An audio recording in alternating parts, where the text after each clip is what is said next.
Galaxy के बारे में जानने के बाद अब जान लीजिए गैलेक्सी का जन्म कैसे हुआ।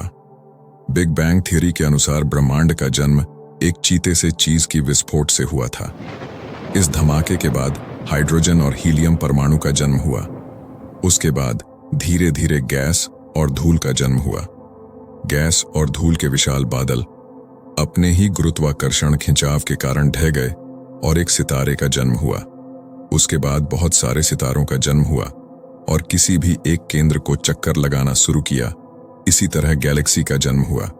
ब्रह्मांड में आज भी नए नए गैलेक्सीज का जन्म हो रहा है और बहुत सारे गैलेक्सी नष्ट भी हो रहा है।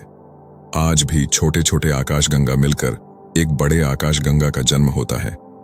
दो आकाशगंगा आपस में टकराने पर भी नई आकाशगंगा का जन्म लेती है। आकाशगंगा की दिखावट के अनुसार भाग किया गया है।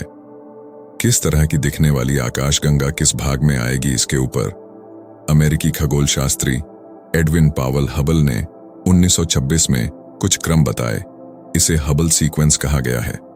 इस हबल सीक्वेंस के अनुसार आकाशगंगा को 3 भागों में बताया गया।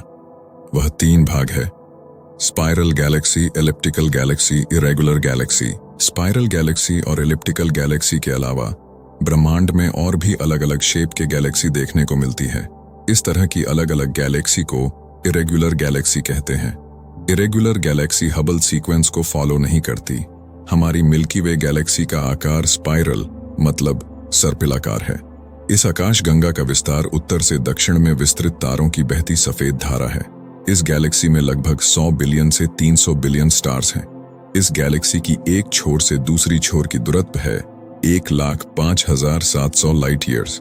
हमारे गैलेक्सी का नाम मिल्की वे ये ग्रीक्स ने दिया था। इस गैलेक्सी को ग्रीक्स ने ग्रीक भाषा में गैलेक्सिया स्काइक्लॉस कहता था, जिसका मतलब मिल्की सर्कल है, क्योंकि इस गैलेक्सी को रात में मिल्क की तरह व्हाइट और चमकीली दिखाई देती है। क्योंकि इस गैलेक्सी में बहुत ज्यादा स्टार है, जिसकी लाइट से ये गैलेक्सी सफेद रंग की दिखाई देती है, इसलिए इसे मिल्की वे गैलेक्सी कहा जाता है।